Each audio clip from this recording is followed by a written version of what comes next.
Mais qu'est-ce qu'on nous dit? On nous dit le monde est un danger, attention à ceci, attention à cela. Et les filles particulièrement ont cette tendance à avoir parfois ce syndrome de bon élève qui fait qu'on doit respecter le cadre, les consignes. Mais il faut aussi sortir du cadre à un moment donné pour prendre sa place.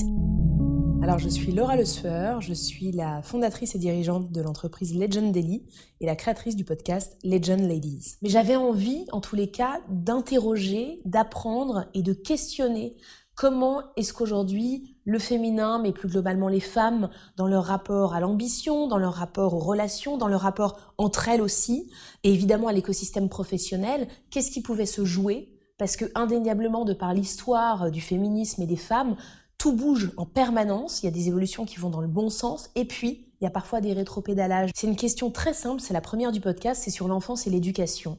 Parce que, quelle qu'elle soit, et elle est évidemment très variée en fonction des invités, ça éclaire beaucoup sur la suite, non pas comme un déterminisme, mais soit ça explique des choses, soit on s'inscrit un peu par opposition. En tous les cas, c'est une question personnelle. La dernière question n'est pas prête de changer non plus, puisque c'est celle sur l'ambition. Et là, j'ai eu autant de réponses possibles que d'invités. Et ça me semblait intéressant parce qu'on a besoin, justement, encore une fois, de rôle modèle qui soient pas uniquement Christine Lagarde ou Michelle Obama, même si on les adore. Le sujet de la confiance en soi, maintenant que j'accompagne des femmes aussi sur ces thématiques, c'est un vrai sujet qui revient tout le temps. J'aime bien dire qu'il faut mettre plus de je, J-E-U-X, et moins de je, J-E.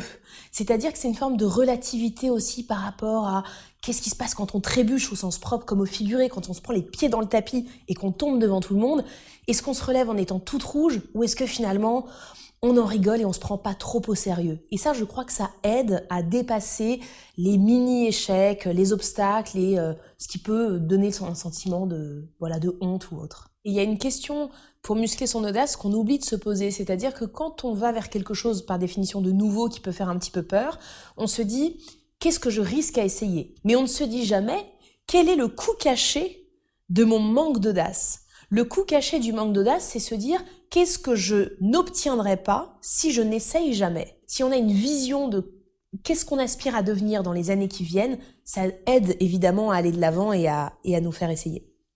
Oui, les blocages sont assez fréquents sur la prise de parole en public, peut-être encore plus pour les femmes, parce qu'encore une fois, on est exposé, on est visible et on l'a vu chez les politiques femmes, à être beaucoup plus soumises aux critiques, ce qui forcément fait peur.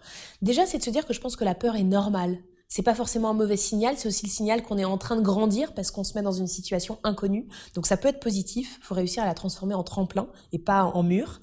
La deuxième clé, c'est vraiment de se dire je ne me focalise pas sur la manière dont j'apparais parce que la vraie prestation, c'est l'entrée en relation avec une audience. Donc si je me focalise sur le message que j'ai apporté, ça change la donne, ça change la posture.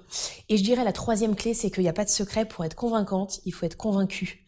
Donc, quel que soit le propos qu'on ait apporté, essayez de s'enthousiasmer un petit peu pour ce propos, d'y trouver un intérêt, et on le portera beaucoup mieux parce que c'est contagieux, la passion est contagieuse.